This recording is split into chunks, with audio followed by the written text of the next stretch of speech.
নমস্কার বন্ধুরা, ফাল্গুনী পূর্ণিমার আলোয় দোলযাত্রা, ধর্ম, সংস্কৃতি ও বসন্তের মিলন। এ বছর কবে পড়েছে দোল পূর্ণিমা, রইল দিনক্ষণও শুভ মুহূর্ত। আবার এই দিনেই পড়েছে চন্দ্রগ্রহণ। তাহলে কি হোলি খেলা যাবে না? চলুন পুরো ভিডিওটা দেখি। দোল পূর্ণিমাকে কেন্দ্র করেই বাঙালির বসন্ত উৎসবের মূল আবহ তৈরি হয়। এই প্রতিবেদনে 2026 সালের দোল পূর্ণিমার সঠিক তিথি, সময় ও ধর্মীয় তাৎপর্য বিশদে তুলে ধরা হয়েছে। হিন্দু শাস্ত্র অনুযায়ী দোল পূর্ণিমার গুরুত্ব, রাধাকৃষ্ণের পূজা, বৈষ্ণব বিশ্বাস ও ন্যাড়াপোড়ার পন্থা সব কিছুই ব্যাখ্যা করা হয়েছে সাংস্কৃতিক ও ধর্মীয় প্রেক্ষাপটে। পাশাপাশি দোলযাত্রা, বসন্ত উৎসব ও হোলির সঙ্গে দোল পূর্ণিমার নিবিড় সম্পর্ক আলোকপাত করা হয়েছে।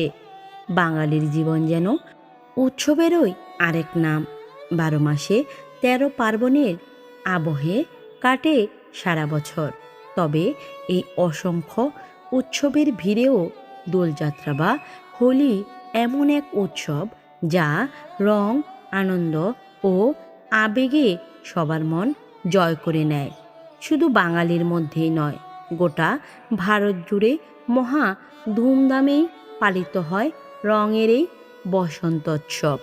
সাধারণত ফাল্গুন মাসেই দোল উৎসব অনুষ্ঠিত হয়, তাই প্রতি বছর এই সময় দোলযাত্রার নির্দিষ্ট দিনক্ষণ জানার আগ্রহ তুঙ্গে থাকে। রঙের উৎসবে ছোট বড় সকলেই কম বেশি সামিল হন। এই বিশেষ দিনে দেশের বিভিন্ন প্রান্তে ধর্মীয় আচার অনুষ্ঠান ও পুজোর আয়োজনও দেখা যায়। হিন্দু ধর্মে দোল পূর্ণিমা অত্যন্ত শুভ বলে বিবেচিত। বিশেষ করে এই দিনে রাধাকৃষ্ণের পূজার মাহাত্ম্য অপরিসীম। বৈষ্ণব বিশ্বাস অনুযায়ী দোল পূর্ণিমার দিন বৃন্দাবনে শ্রীকৃষ্ণ আবির খেলায় মেতেছিলেন রাধিকা ও অন্যান্য গোপীদের সঙ্গে। আবার বাংলার সাংস্কৃতিক পরিসরে শান্তিনিকেতন রবীন্দ্রনাথ ঠাকুরের পরবর্তী বসন্ত উৎসব দোলযাত্রাকে দিয়েছে এক অন্যান্য রূপ। সেই কারণেই রঙিন এই উৎসবের অপেক্ষায় মুখিয়ে থাকেন আপাময় মানুষ। চলুন এবার দেখে নেওয়া যাক 2026 সালে দোল পূর্ণিমা কবে। দোল ও হোলির তারিখ। চলতি বছরে দোলযাত্রা পালিত হচ্ছে 3 মার্চ। বাংলা তারিখ অনুযায়ী 18ই ফাল্গুন। দোলযাত্রাতেই বসন্ত উৎসব হিসেবে ধরা হয়, যা রং, আনন্দ ও ভক্তির মিলিত উদযাপন। দোলের পরবর্তী দিনেই সাধারণত হোলি উৎসব পালিত হয়। সেই নিয়ম মেনে 2026 সালে হোলি পড়েছে 4 মার্চ। দোল পূর্ণিমার সময়।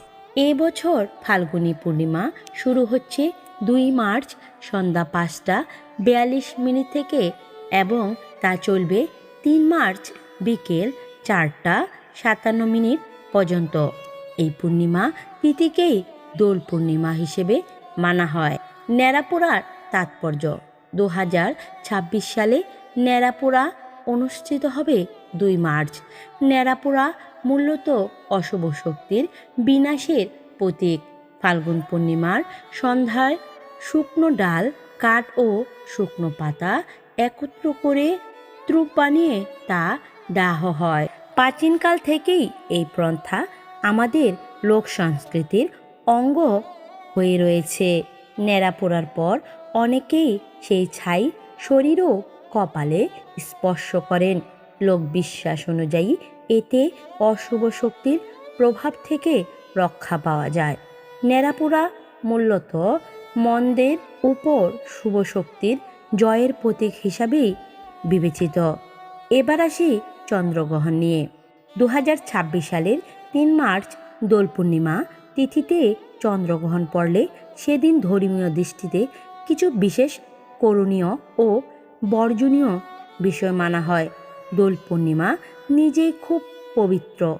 এদিন দোল পূর্ণিমা ও হোলি উৎসব পালিত হয়, আর অনেক ভক্তের কাছে এটি গৌর পূর্ণিমা হিসেবেও বিশেষ গুরুত্বপূর্ণ। শ্রী চৈতন্য মহাপ্রভু এর আবির্ভাব তিথি।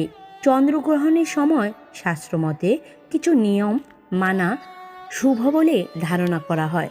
গ্রহণকালে করণীয় হরিনাম জপ ও কীর্তন, হরেকৃষ্ণ মহামন্ত্র জপ করা অত্যন্ত শুভ। গীতা বা ভাগবত পাঠ করা, ধ্যান ও প্রার্থনা, ঈশ্বরের নাম স্মরণ, মনঃসংযোগও প্রার্থনা করুন। নিজের পরিবার ও পরিবারের মঙ্গল কামনা করুন। দান গ্রহণ শেষে গরিবদের অন্ন, বস্ত্র বা অর্থ দান করলে পুণ্য লাভ হয়। গঙ্গা জল ছিটানো, ঘরে রাখা খাবার বা পানির পাত্রে আগে থেকে গঙ্গা জল বা তুলসী পাতা দিয়ে রাখা যায়। স্নান গ্রহণ শুরুর আগে ও শেষে স্নান করা উত্তম বলে ধরা হয়। গ্রহণকালে যা করা যাবে না: খাবার গ্রহণ চলাকালীন নতুন করে রান্না বা খাওয়া বারণ। অসুস্থ, বৃদ্ধ বা শিশুদের জন্য ব্যতিক্রম আছে। শুভ কাজ শুরু: বিয়ে, গৃহপ্রবেশ, পূজা স্থাপন ইত্যাদি নতুন শুভ কাজ এ সময় না করাই ভালো। ঘুমানো শাস্ত্রমতে গ্রহণকালে ঘুমানো অশুভ মনে করা হয়। গর্ভবতী নারীদের সতর্কতা: ধারালো বস্তু ব্যবহার না করাও ঘরের ভেতরে থাকা উত্তম। অনেকে মনে প্রশ্ন আসতে পারে যে চন্দ্রগ্রহণ তো রাতে হয়, দিনে কিভাবে? তাই বলছি, যে দেশ থেকে চন্দ্রগ্রহণ শুরু হয়েছে সেই দেশে রাত, আর আমাদের দেশে তাই দিন, কিন্তু ওই দেশে রাত হওয়াতে চন্দ্রগ্রহণ হয়েছে। যেহেতু দিনটি ভক্তিমূলক উৎসবের, তাই রং খেলা ও আনন্দ উদযাপন গ্রহণ শেষ হওয়ার পর করাই উত্তম। সুতরাং ভক্তরা অনেক সময় গ্রহণের সময় নাম সংকীর্তন করে থাকেন। ভিডিওটি ভালো লাগলে অন্যদের মাঝে শেয়ার করে দিন। হরে কৃষ্ণ।